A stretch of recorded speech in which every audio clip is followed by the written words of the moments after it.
Welcome and hello.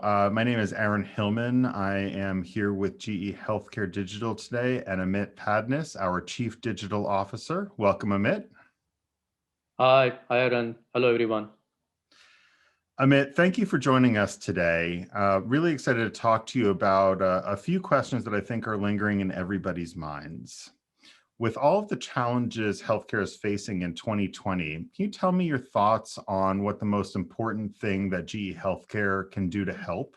Yes, absolutely, Aaron. It's obvious at this point in time that we're going through some, massive amount of changes as far as healthcare is concerned across the globe. We talk to customers such as everyone who is watching this at this point in time at RSNA.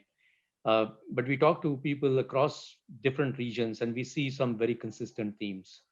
First and foremost, I think a number of changes that are in place at this point in time are unlikely to go back to, what it was maybe a year before, right?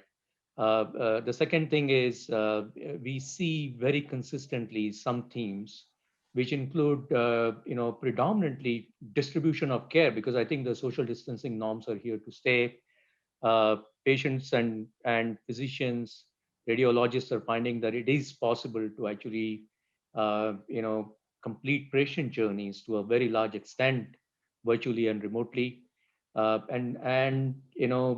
number of health systems are sort of going to get disaggregated, right? And be able to provide care uh, in a fairly large distribution of geography. So I think those are some of the things that we absolutely see as major themes at this point in time.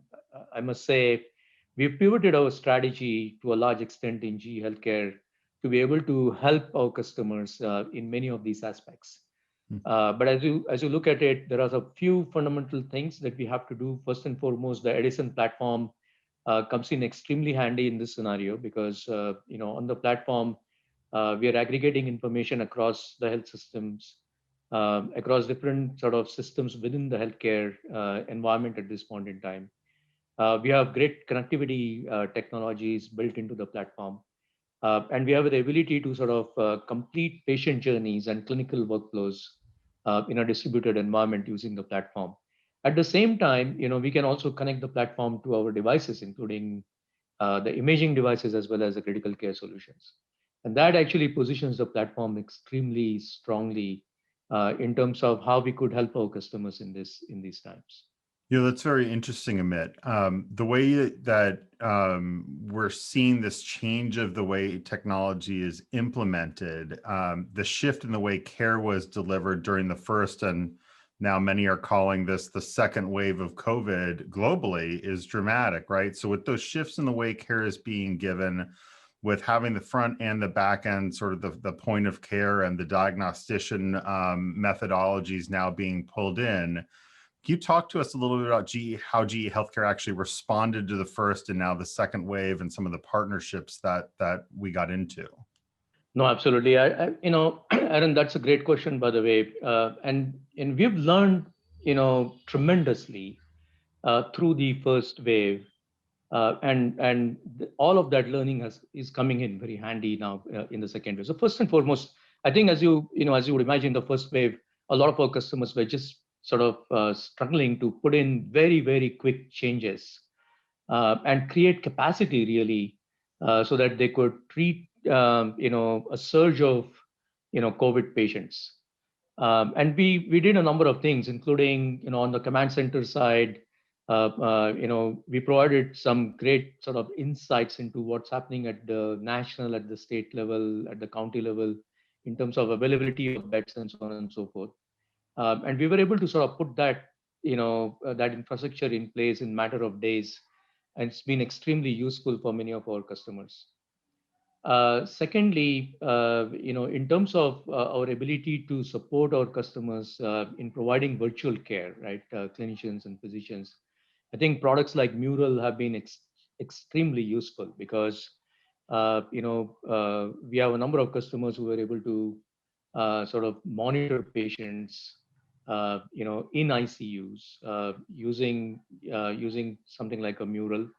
And I think we very quickly took this offering that was predominantly on-prem and made it available, on cloud and on Microsoft Azure in this particular case. And I think it came in pretty handy. I think the third thing I would say is that we also looked at how could we support our customers in radiology so that they could do remote reads, right, very quickly, and we were able to put together technologies such as EDL Connect, which really allowed customers to share information, clinicians to share information between themselves. And lastly, I would say, there have been sort of asks from customers to also be able to monitor equipment remotely, and I think we have had technologies that could sort of do that pretty effectively. But I think as we go into the second phase, the learnings are, the distribution of care is here to stay, right?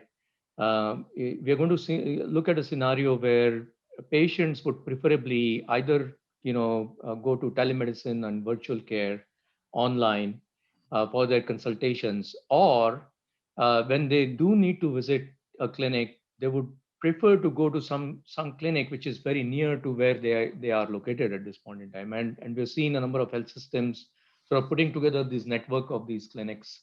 And we are helping, with the Edison platform, with the PACS technology, radiology, and other radiology technologies, as well as, a number of solutions on the imaging side and critical care solution side, from a connectivity perspective, from a data aggregation standpoint, and so on and so forth. But I think this goes into virtual care and our ability to support care continuum. And we're very focused on, building out the portfolio and supporting our customers so that they could actually deliver care pathways remotely and virtually for their patients. Amit, it's really interesting, and you use two words that really resonated with me there: the distribution and disaggregation of care, and that's really an interesting way to think about it, because the next thing you talked about there was how it all gets pulled back together, right? Obviously, keeping the continuity of care is critical. So as you think about that and what you think about what comes next with GE Healthcare and GE Healthcare Digital, and how we support future care, healthcare system access to both the latest solutions and the ability to provide care, tell us a little bit about your vision and your strategy as you drive forward this organization.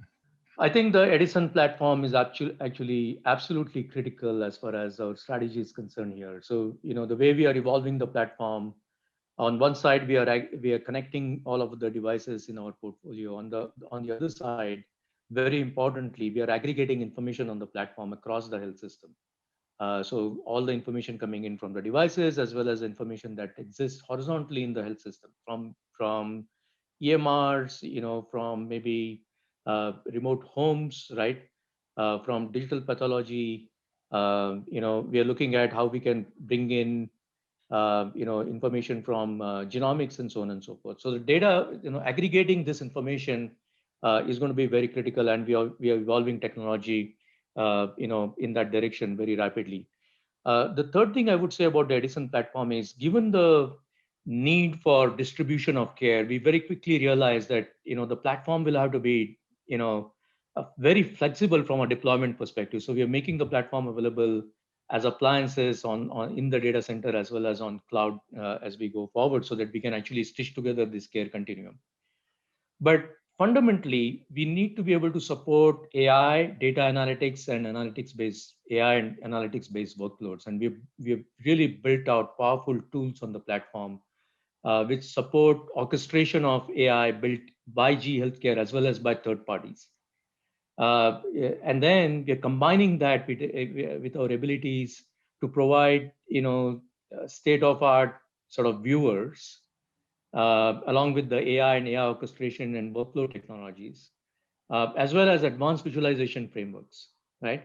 And I would also say we are right now in the process of onboarding capabilities where we will be able to get the health system to be able to connect to remote homes and things like that, so that we can aggregate information from the homes on the platform along with everything that we talked about, whether it is imaging information, digital pathology, genomics, and so on and so forth. So I think, if you think about it, it's a deployment flexibility, great data aggregation technologies, and our ability to provide associated services, and most importantly, AI, a digital marketplace, orchestration tools, a diagnostic viewer, a clinician viewer, as well as things like advanced visualization frameworks and libraries, and then our ability to sort of connect, remotely, to so that we can bring in data from either remote hospitals and clinics, or from homes and from wearable devices and so on and so forth.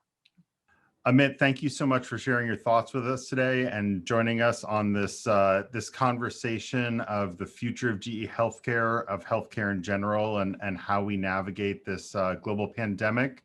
Really appreciate your time, and we'll look forward to speaking to you again soon. Thanks so much. Thanks, Aaron.